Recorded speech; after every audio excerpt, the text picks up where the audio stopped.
Danger, Will Robinson! Danger! No, Will Robinson! Danger!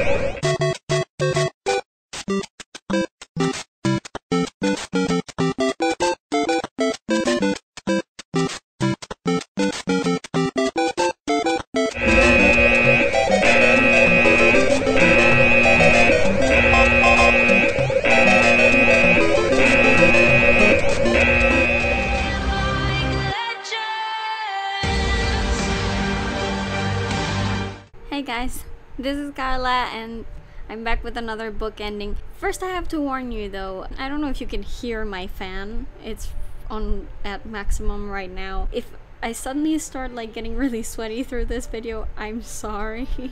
I might have to pull up my hair later. I swear to god, my hair is it's billowing, but it's not because I'm auditioning for like a L'Oreal commercial or anything. It's just really freaking hot here right now, and I'm wearing a really thick t-shirt, but red. I have to say it's red because Panama's playing Haiti in the qualifier for the 2018 Russia World Cup.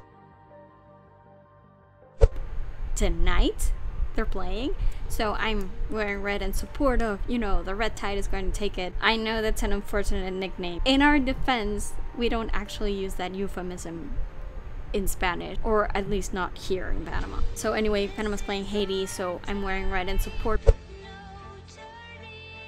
But it's the only red tide t-shirt that I own, and it's really thick, and it's really hot in here. So if my hair suddenly becomes a mess halfway through this video, I'm sorry. I hope I don't start sweating like a pig, but it's really freaking hot right now. You see that 33? That's like 90. That's the real temperature. And what you see right by it, the 38, that's 100. That's how it feels like. It's been consistently like 100, feel like, in here since like December. It's been really hot. El Nino is killing us. We're in the middle of a drought. It hasn't rained since like December either, so it's really freaking hot, and I have to have my windows closed in order to record, so I'm really sorry if I start sweating or something. I have my fan on like right at my face right now at max. Hopefully that will be able to do it for this video. I know I said last time that the next book I would read would probably be a Veronica Mars book. I lied. Actually, I didn't lie so much as stuff happened, and I'm kind of going down a Mortal Instruments spiral, probably because of a TV show. Yes, I do watch the TV show, and I actually like it. Of course, it's not the best TV show on earth or anything, but it has its moments, and I find it entertaining, so I like it. I think it's a better adaptation than the book. If you guys want to, you know, hear me talk at length about the TV show in each episode, I do review each episode for the Geeky Pup, so be sure to visit thegeekypup.com. I have reviews for all the Shadowhunters episodes so far. Well, a few of them really. I'm still catching up with the reviews. I have watched all of them so far, but I haven't uploaded all the reviews. If you guys are interested, you can go there and listen to everything, all my rants about the TV show. For the moment though, I've been going down a Mortal Instruments spiral. Before I started reading my Veronica Mars book, I decided to go ahead and read the Tales from the Shadowhunter Academy shorts, which I kind of heard about like a while ago. I wasn't really all that much into the Mortal Instruments at that point in my life. I mean, I was. But it was after the movie and before the show, so there was like a little blank in there, especially after the movie sucked. So I decided to read them now because I really love Simon and I wanted to see him become a Shadowhunter. I was so excited about that after the last Mortal Instruments book. They've gone by really quickly, actually. I think they're really good, probably because I love Simon's point of view. Now I'm in the last one. It's Angels Twice Descending, since that's the last one in what will be a published book eventually, coming this November, I think, at some point. I decided to go ahead and do a book ending for it before the Veronica Mars book. It's on my Nook, again, because it hasn't come out yet in print, so I haven't been able to buy it, but I will. when it comes out. Because they're short stories, they're not really split into chapters. So I'm just going to randomly start reading from this random section divider that I just happened to stop at. I'm like 10 pages into the book, and Simon has been in Shadowhunter Academy for 2 years now. He's about to graduate. They have to drink from the mortal cup in order to become full-on Shadowhunters. This is called Ascension, but then it might transform them into Shadowhunters, or it might kill them. All the students were together, and they received a letter from one of the other non-Shadowhunter students called Sunil. He can't do it, that he's backing out because he doesn't want to die. So now everybody's like really bummed, and Simon has just decided to go and take a walk, I guess, to think about stuff. Here we go. Simon wondered whether in the history of time anyone had ever said, "I need to get some air," and actually meant it. So for lack of a better idea, he decided his dorm room would have to do. At least there he could be alone. This, at least, was the plan. But when he stepped into the room, he found a girl sitting on his bed. A petite, red-headed girl whose face lit up at the sight of him. Oh! Of all the strange things that had happened to Simon in the last couple of years, the strangest had to be that this beautiful girl's eagerly awaiting him in his bedroom no longer seemed particularly strange at all. Simon, you're a lady killer now. You have to deal with it, man. Wanted to get one last look at me before I go all buff and demon fightery? Simon teased. One of the things I love the most about Simon is that he keeps making up these words, and it reminds me so much of myself. Simon should, from this point on, just narrate every Mortal Instruments related book ever. So you're saying I won't be able to leap tall buildings in a single bound? And I don't get my own Batmobile? I want my money back. Geeks. I love them. Anymore, you'll have to buy new clothes. Never, he said indignantly, and smoothed out his t-shirt, which had a baker's dozen holes in the soft cotton, and read, "I'm cosplaying as myself," in letters nearly too faded to read. I want that t-shirt. Why does Cassandra have like no actual merchandise? She has movie merchandise and she has TV show merchandise right now. They don't make these t-shirts. I would buy this t-shirt. Did you happen to bring Isabelle with you? He tried to keep the hope out of his voice. Aw, I love them. Simon and Isabelle are my OTP. Everybody makes such a big deal about Clary and Jace and Magnus and Alec, and I love them. I do love them too. But Simon and Isabelle are always going to be like my OTP forever. It has a lot to do with why I've actually also really liked these Academy shorts. There's so much Simon and Isabelle in them. I just love them. And he'd found Isabelle Lightwood, a miracle in human form, who said "I love you" whenever she saw him, and incomprehensibly seemed to mean it. I just love them. I'm sorry, I'm a sap. I know. Oh, I forgot to explain. That's why I'm here, Simon. Clary took his hand. I've come to take you home. What? His mother would want to see him. So would his sister, who, according to Clary, was home for the weekend because someone, presumably a well-meaning red-headed someone with his sister's cell number, had told her Simon was stopping in for a visit.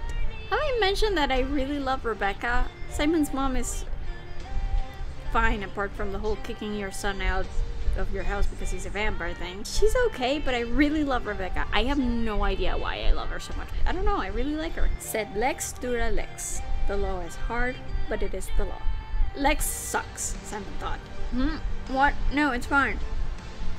It was more than fine. It was tangy tomato and fresh garlic and hot pepper and gooey cheese, and better than leftover pasta from the corner pizza place had any right to be.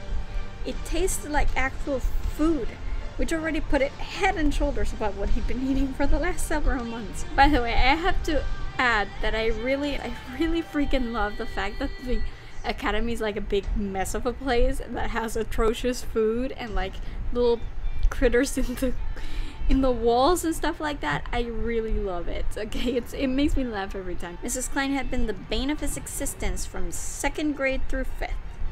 Every Tuesday after school, they fought a silent war, all because in an unfortunate playground incident, Simon had accidentally dislodged her wig and sent it flying into a pigeon's nest. What? Oh my god. Nice old ladies, don't throw your Pokemon cards in the trash, Simon pointed. That's a no-no. My brother would have flipped. Feeling guilty for something you haven't even done?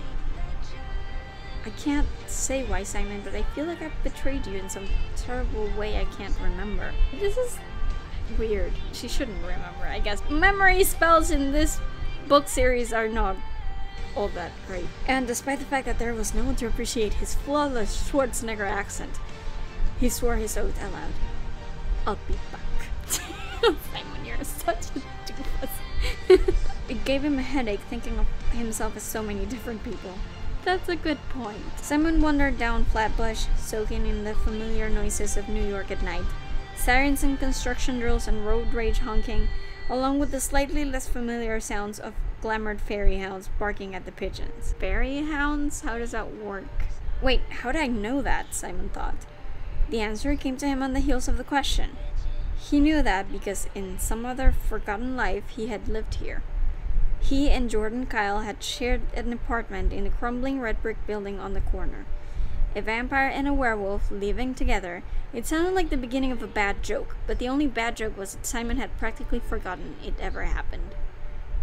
And Jordan was dead. I miss Jordan. I like Jordan. I'm still not over the fact that Cassie killed him. That was wrong, okay? It still hurts me to think of Jordan. Just as much as it does Simon, really. And every time he mentions Jordan, I'm like, oh, pain all over again. I love Jordan so much. It was really, really not fair for him that he had to die. Especially when I really liked him. Damn it. And not just Jordan. Raphael was dead. Isabelle's brother Max, dead. Clary's brother Sebastian, dead. Julie's sister, Beatrice's grandfather and father and brother, Julian Blackthorn's father, and McCarster's parents, all of them dead. Those were only the ones Simon had been told about. He was still a teenager. He wasn't supposed to know this many people who had died. Going down this list, except maybe for Sebastian, and you know, all the relatives that we don't know. Jordan, Raphael, Max, those were three of my favorite characters. It just goes to show, this is my karma, that every time I like a character, they die. Obviously, I know that Simon isn't going to die from drinking from the mortal cup, but I'm also kind of a little scared. All the characters I love die. Am I just supposed to be like all Game of Thrones zen about this and just assume that my favorite characters are gonna die? I thought that once the war was over, that was going to be like done with. I hope they don't kill someone now. I've actually kind of grown attached to the students at the academy. Simon turned around and was reminded that for all their losses, there had also been some very significant gains. Isabelle, he breathed, and then for quite a while his lips were too occupied to speak. Yes! I knew that when he didn't go looking for her, that she would come looking for him, because that's what they do. I love them. They went back to Magnus and Alex's apartment. The couple had taken their new baby on vacation to Bali, which meant that Simon and Isabelle could have the place to themselves. I wonder. The last time he'd seen it, the decorating ethos had been part Studio 54, part bordello. Lots of disco balls, velvet curtains, and some appallingly placed mirrors. Now, the living room looked like something puked up by Babies R Us. Blankets and diapers and mobiles and stuffed bunnies everywhere you look. The short where Magnus and Alec find their baby, or you know, they find a warlock baby and they take him in and decide to adopt him. That short, which was the previous one, Born of Endless Night, that was my favorite short so far in the Shadowhunter Academy series. It was fantastic. Like, every single thing about that short was amazing and great and fantastic, and I loved all the characters. I loved how everybody behaved. It was funny, it was endearing, it was deep. I loved it. That one was my favorite. I don't know if this one will be able to top that, but I'm still kind of riding the hype from that one. Just picking a topic at random, Isabelle said. We could also talk about Avatar: The Last Airplane if you want. It's the airbender, Simon said, suppressing a grin. And I love you even if you are nerd clueless. And I love you even if you are a mundane, she said. Even if you stay a mundane, you know that, right? Simon Lewis, are you forgetting that you were a mundane when I started dating you? A rather scrawny mundane, with terrible fashion sense, I should point out. And then you were a vampire, and I still dated you. Then you were a mundane again, but this time with freaking amnesia, and still, inexplicably, I fell in love with you all over again. What could possibly make you think that I have any standards left when it comes to you? That's a good point. Over the last several months, Simon and Isabelle had gotten very close. Closer, he thought, than they'd ever been before, not that he could quite remember. At least conversationally. As for the other kind of close, talking on the phone and writing each other letters wasn't exactly conducive to losing your virginity. Then there was the excruciating fact that Simon wasn't certain he still had a virginity to lose.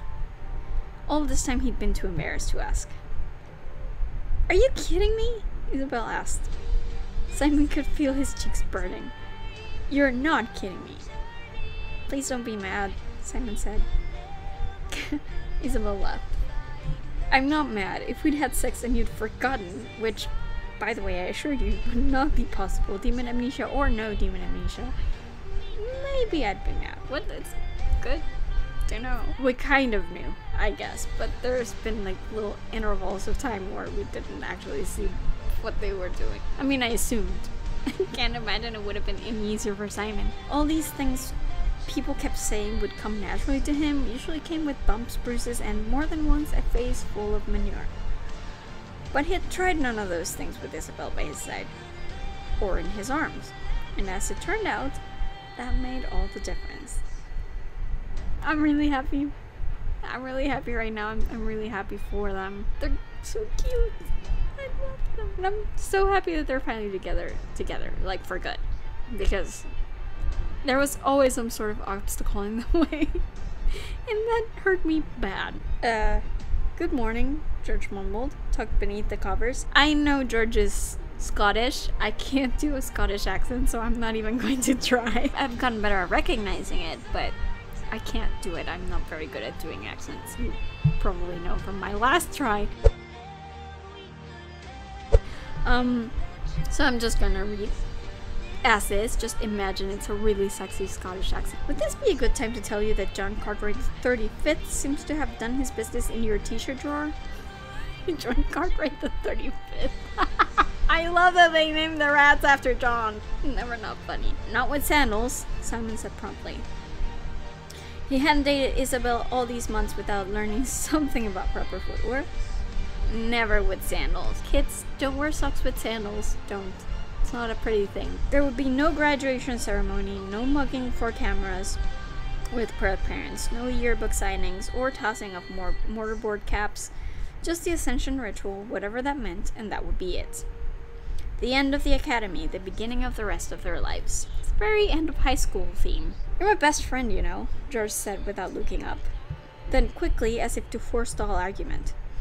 "Don't worry, I know I'm not your best friend, Si. You've got Clary, and Isabelle, and your bandmate, I get it, I just thought you should know. I love George. I really love George. Please don't let him die, Cassie. That would kill me. Please don't." My eyes are watering right now. "You're right, George. I do have more than enough best friends. But there's something else I've never had," Simon added. "At least until now. A brother." Simon felt right. The word felt right.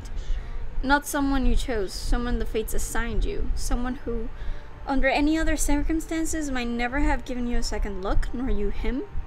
Someone you would die for and kill for without a second thought because he was family. Judging from George's radiant smile, the word sounded right to him too.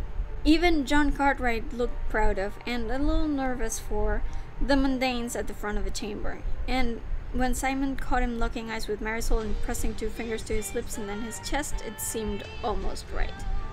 Or at least, not a total crime against nature, which was a start. I ship these two so badly right now. Like, I know Marisol is younger and that's kind of creepy, but later on, I totally ship them. I do.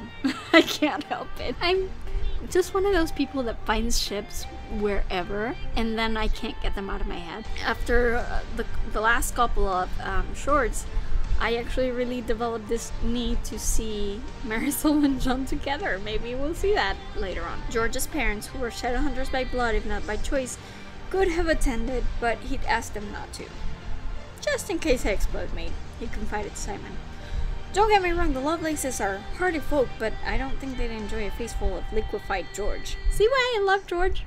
George is awesome. Please don't kill him, Cassie. Crowded in behind the rows of students were Clary, Jace, and Isabelle, and Magnus and Alec, who had made a surprise return from Bali for the occasion, tag-teaming their squirming blue baby.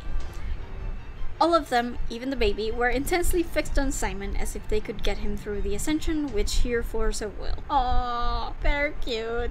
They love him. That's adorable. Katerina Laws gripped his hand tightly and pulled him close, her brilliant white hair sweeping his shoulder as her lips brushed his ear. Finish what you started, Daylighter. You have the power to change these people for the better. Don't waste it. Like most things Katerina said to him, it didn't quite make sense, but some part of him still understood it completely. I like Katerina. I would like to see more of her. Can you be a shield for the weak, a light in the dark, a truth among falsehoods, a tower in the flood, an eye to see when all others are blind? It didn't feel like bravery, not now. It simply felt like taking the next step forward. That simple. That inevitable. I can, Simon answered. Simon took the cup into his hand. This is terrifying. It was beautiful, everything that Simon's been thinking.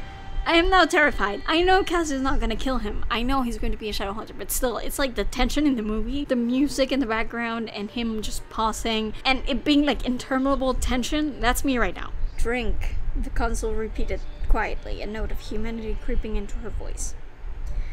Simon raised the cup to his lips. Dun dun dun! This is the funniest place for the pace to break, by the way. It's like, it knows what's coming. He drank. Section break. They're really milking this thing, right? Aren't they? He is again with Isabelle. Always with Isabelle. The holy flame of their love encompassing them both. And there's pain. And there's exquisite joy. And his veins burn with angel fire. And he is the Simon he once was. And the Simon he then became. And the Simon he now will be. He endures and he is reborn. He is blood and flesh and a spark of the divine. He is Nephilim. That was dramatic, but he had never felt right. The empty hole in his memory was like a missing limb. He'd learned to compensate, but he never stopped feeling the absence of it or its pain. Now finally he was whole again. He didn't know how he felt, except stunned. Filled with joy and confusion and what felt like a flickering light growing brighter by the second. He felt strong. He felt ready. He felt like his abs were still pretty much only a 2-pack, but he supposed even a magic cup could get you only so far. Oh, Simon, I love you. George swore his old oath of loyalty to the Shadowhunters without hesitation, drew in a deep breath, and then jauntily raised the mortal cup as if given a toast. Sainte, he shouted, and as his friends broke into indulgent laughter, he took a slug. Simon was still laughing when the screaming began. Oh, of course! She would do this to me. I knew she would do this to me, Cassie! The chamber was a storm of motion, responsible adults hustling students out of the room, gasps and cries and shrieks, but Simon barely registered any of it. He was moving forward, toward the thing that couldn't be George, pressing toward the days with Shadowhunter strength and Shadowhunter speed. Simon was going to save his roommate because he was a Shadowhunter now, and that's what Shadowhunters do. I should make it a point to say that I really just want to throw this thing into a wall right now. I totally would, except it was expensive, so I don't want to destroy my Nook. But that is how I'm feeling right now. Like, if this was a print book, I would have thrown it against my wall. I'm really upset right now. Really freaking upset. Oh God, why? What's the point? He said in despair, because what was the point of dying like this? Not in battle, not for a good cause, not to save a fellow warrior or the world, but for nothing. And what was the point of living as a Shadowhunter? What was the point of skill and bravery and superhuman powers when he couldn't do anything but stand by and watch? He would not let himself be consumed. He would not waste this moment if this was all he had. He'd spent 2 years making himself strong. He would be strong for George now, in the only way left to him. He would bear witness. Ave ad Cavale, George Lovelace, child of Nephilim, he whispered. Forever and ever, my brother, hail and farewell. This is so unfair. I'm so pissed off right now. This is so unfair, Cassie, come on! Anyone else? Kill John Cartwright for freaking hell. I don't care. You had to go and kill George. Why? Why would you do that to me? I'm so upset right now. It's really not fair, man. There had been a funeral, which Simon had endured. There had been a variety of reunions, big and small, with his friends from the academy. Simon and the others telling stories and trading memories and trying not to think about that last day. John almost always cried. There had been so much to make life worth living, and so Simon had lived. And time had passed, and George was still dead. Simon thought that George would be glad, at least, to spend eternity in a place where there was no threat of sheep. George and sheep, oh, don't do that, you're gonna make me cry. The point wasn't that you tried to live forever, the point was that you lived, and did everything you could to live well. The point was the choices you made and the people you loved. This is getting really deep, man. It's getting really deep. But Simon couldn't speak, he could only gape at the gravestone, where the air was shimmering and translucent light was shaping itself into two figures. One was a girl about his age. She had long blonde hair, blue eyes, and the old-timey petticoats of a BBC duchess. The other was George, and he was smiling at Simon. "George," Simon whispered. Then he blinked, and the figures were gone. Drive the knife in, would you? Like, just twist it. Make it hurt harder. Go ahead, Cassie, I dare you. God. I am in agony here. I just want you to know that. Both of them, Simon was reminded, had also lost a brother.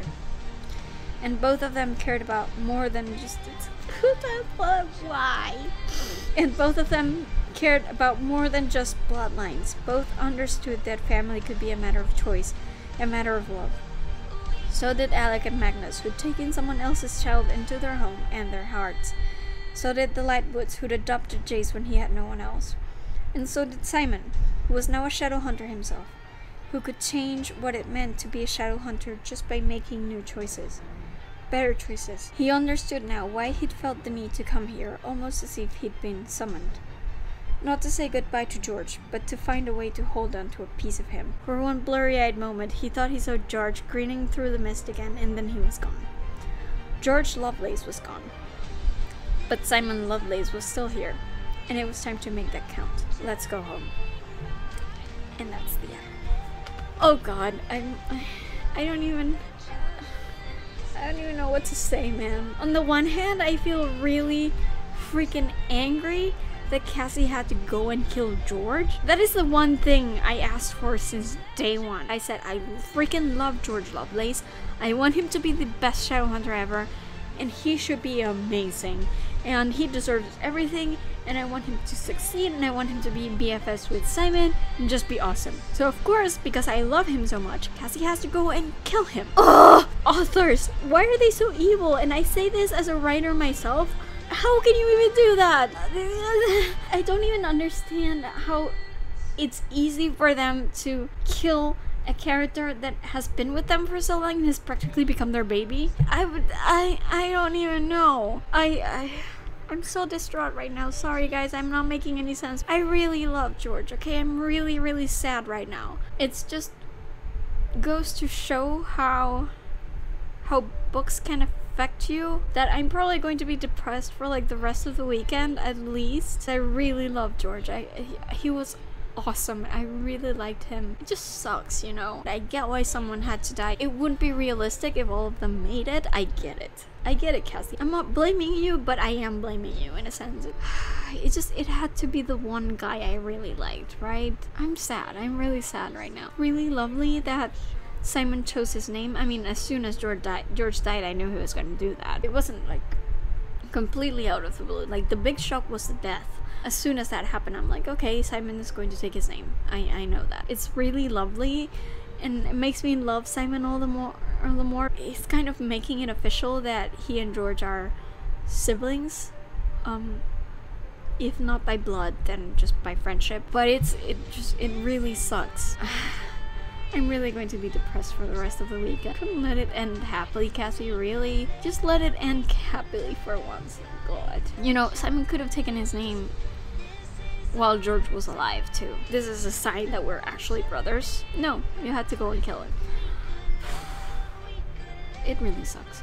I'm really sad right now. I hate it when books end sad. I would rather him have died like a couple of shorts before, like maybe he got killed by a fairy or something, rather than here right at the end. It's so much more hard-hitting right now. Okay, I could go on for hours about how sad I am. I do have to say I liked the story for the most part, apart from George's death. Especially at the beginning when Simon was, you know, thinking about his family and he and Isabelle slept together for the first time. That part I really enjoyed. I thought it was really good, and just the entire philosophical thing of Simon becoming someone else now that he's a Shadowhunter, of how his life was going to change, whether he's a coward or not a coward for being afraid of death. I really like that. I'm just a bummer now because of George's death. It kind of taints the whole thing for me in a way. I think I just need to go and grieve for a while, and then maybe I'll feel better about this later on in the future,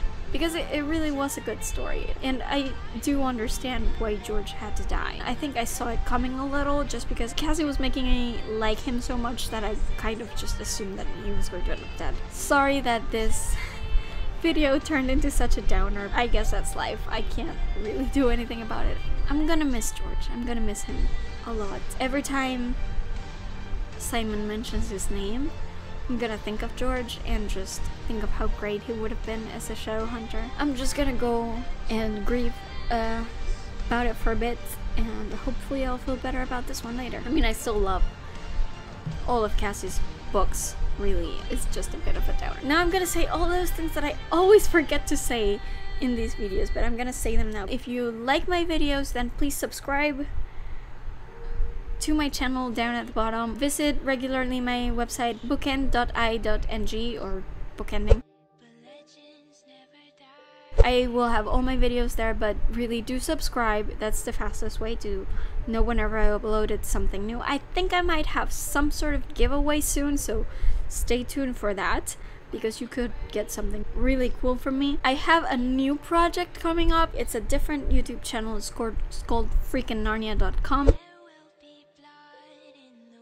You can look it up on YouTube, or, you know, I will leave the link below. There's nothing in there yet. I will start in April. It's going to be my vlog. Basically, I will upload videos talking about any sort of geeky, fangirly thing that happens to cross my mind. If you guys want to submit topics that you want me to talk about for a little bit, then drop a comment here, or just visit my channel at freakingnarnia.com, or just visit the website freakingnarnia.com. Everything I upload would be up there, and I hope you like them as much as you like these videos. And as usual, if you like this, please like, thumbs up below, subscribe, and keep visiting my website at Bookend.i.ng. I also have a Twitter